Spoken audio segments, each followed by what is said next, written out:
Yes, please go ahead.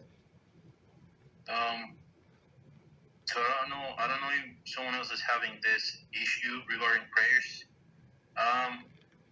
Well, I'm following the Sephardic minhag, and I don't know if the siddur is kind of longer than the Ashkenazim, but usually Shacharis is taking me between 1 hour and 40 minutes and 2 hours, and I'm of course skipping the parts that are not supposed to be prayed on our own. I mean, I don't pray Kaddish, I don't pray the ancient attributes, I don't pray the Kedusha, but still it's taking me a long time. I heard that perhaps it's not supposed to take so long. Perhaps, I don't know if I'm kind of praying some parts that are not 100% mandatory. That like fitting these 2 hours into my schedule is kind of tricky. I mean, it's a mitzvah. I enjoy it, but I don't know if I'm doing something wrong here, considering how long it's taking me. Okay, that's a very good question. So let me repeat the question. We're talking about Shacharis, just so you know it's not Mincha or Mariv. We're talking about Shacharis, and is it any different in Mincha? First of all, Ashkenazi versus Sephardi. So Sephardic people like to joke this. They have double siddur. It's not double siddur. It's like some extra things, maybe a few pages more, like whatever we say, but do they say all of the karbonos? I think they don't say all of the karbonos. They say karbonos before the mincha, the sacrifices. Doesn't matter. So tell the truth. How long does it take me to pray? So about the same, an hour and 30 minutes, an hour and 25 minutes, like plus or minus. So of course, in a synagogue they don't pray that long. So don't kid yourself. So in the place where I go, nice people. I mean, normal speed for this kind of people. This kind meaning not to be in yeshiva. So in yeshiva, when your whole life is learning, so that's one thing. But when you pray with working people, I mean, you have to understand this has to drive like 2 hours to his work, so he's in a little rush. So in a place where I go, like the regular prayer is at 35 minutes. And Monday and Thursday, it's 40 minutes. Okay. Yeah. 40 minutes. They done it for, like, when we have Torah reading. So, forget the Torah reading, let's say normal, 35 minutes. So, I prayed at home. I'm talking about myself. So, I pray at home. I do all of the karbonos, all the blessing karbonos at home. So, here we go. It's 30 minutes, minimum.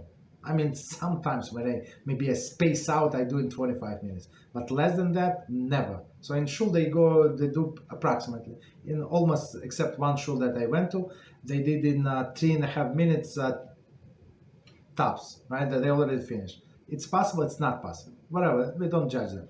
So then I try to come 20 minutes before the prayers, minimum 20 minutes before the prayers, because you have to put the talis, tefillin. It also takes like 5-7 minutes minimum, right? Then start praying. They pray with them, whatever they pray, and then I I always the last to leave the shul. So I do before a lot before. So technically to start Shmona Esrei with them with the whole minute, I need 50 minutes, 50. Okay, so when you know your schedule, and you know that they have exactly the same siddur as you, and some things that they skip, so you just do what is proper. That's it. So it's 2 hours is too much. I would say maybe 2 hours is too much, but with the duration of the time, you start remember the text by heart. Like maybe not everything, but most of it by heart. So you start reading the sentence in your mind. You already know how the next 3 sentences are going to finish. You understand? So it's going to be much faster. No, not much faster, but some, like I would say 20-25% faster for sure. But never ever succumb to this minion pressure. So as I said, get up early, start early, and the most important thing is the start Shmona Esrei. Of course, in the Shulchan Aruch they say it's proper to say Shema with them and Shmona Esrei. But if they daven Shema very fast, so while if I'm going to start Shema with them, I'm not that naive. I tried a few times. right? But I'm not that naive, right? They're going to be in the middle of Shemona Esrei. I'm just going to be finished the Shema, and it's not proper. Understand? So I prefer to start Shemona Esrei even earlier than them. So finish a little later than them, but I can do Kiddusha with them. So that's give and take. You know your priority, what's the most important, and you do. So and other people, they can pray in a second, 7 seconds. This I see what's going on, and according with my eye, right? Somebody like we just started, like even we started together. Like I on the second paragraph, the guy takes 3 steps back. How is it possible? How is it possible? I don't know. But we don't learn as halacha as Rabbi Reuven Shlita always say from the people. We learn from the books. That's why we have these holy books. Okay. Okay, what else? Okay, Daniel, go ahead. Thank you, Rabbi. Okay. Yeah, I think, Baruch Hashem, that was a great answer. I think it has to do with Hebrew, and of course I don't read all the prayers in Hebrew.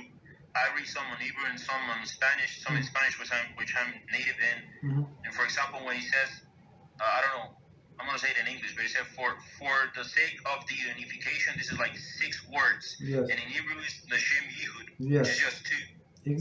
Exactly. So yeah, Baruch Hashem.